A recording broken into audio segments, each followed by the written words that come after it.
Hey, I'm Camille, founder of SpineX. Before taking SpineX online, I personally trained over 1,500 clients with scoliosis and other spinal deformities in the gym. Many of these clients had already tried every possible treatment, including physiotherapy, the Schroff method, stretching, and yoga, before finally seeing their first results with me. Now, I offer the same level of personalized online training through my website. Simply scan the QR code on your screen or visit spinex.digital to get started with your personalized training plan.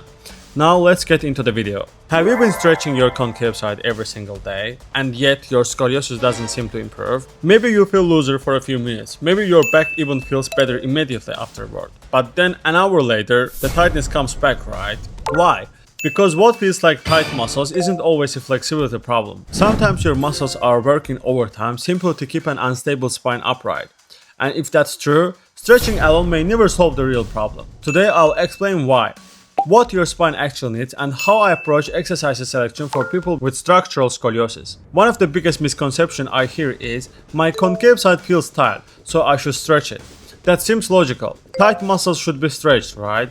Not necessarily. Think about your spine for a second. It supports your body every single second of the day. When you stand, when you walk, when you sit, when gravity constantly pulls you downward. If certain muscles become responsible for stabilizing an imbalanced spine, they may stay active almost all day long. The constant contraction can create the sensation of tightness. So the question becomes, are those muscles truly shortened, or are they tight because they lack the strength and endurance to stabilize your spine efficiently? If you only stretch muscles that are already trying to stabilize your spine, you may temporarily reduce the protective tension without improving the underlying mechanics. That's why many people say, I feel amazing after stretching, only to feel exactly the same a short time later. Because the spine still lacks the support it needs. Instead of asking, how do I make these muscles longer, I ask a different question. How do I help the spine support itself more efficiently? For many people, that means focusing on three important principles. First, building strength where it's needed. Second, improving three-dimensional control of the spine. And third, developing muscular endurance so your body can maintain better alignment throughout the day. Let's break this down. Structural scoliosis is not perfectly symmetrical, so why would every exercise be symmetrical? One strategy I frequently use is unilateral strengthening. Exercises like unilateral lat pull downs, unilateral rows, unilateral planks, single arm cable work. The goal isn't simply to make one side bigger. The goal is to improve muscular support and control where it's needed the most. Every exercise should have a purpose. Every repetition should move you toward better spinal stability. This is why blindly copying random gym exercises aren't working. Exercise selection matters, technique matters, progression matters. Many people think scoliosis is simply a sideways curve, but structural scoliosis is far more complex. It often includes rotation of the vertebrae, change in rib position, pelvic compensation, and altered posture throughout the entire body.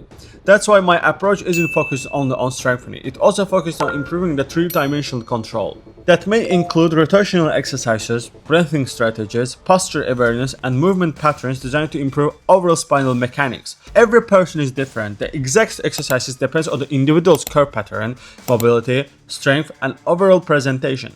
Here is something people rarely talk about. Your spine doesn't need support for one repetition. It needs support all day when you are sitting, standing, working, and studying. That means the muscle supporting your spine needs endurance, not just maximum strength. A muscle that's strong for 5 seconds but fatigues after 5 minutes isn't going to help much during an 8-hour workday. That's why endurance training is an important part of my programming. Now, I want to be very clear. I'm not saying stretching is bad. Stretching absolutely has its place. Flexibility can improve comfort, it can improve mobility, and for some people it can be an important part of an overall rehabilitation program. The point I'm making is this: stretching alone usually isn't enough to improve the muscular support and control that many people with structural scoliosis need. That's the difference.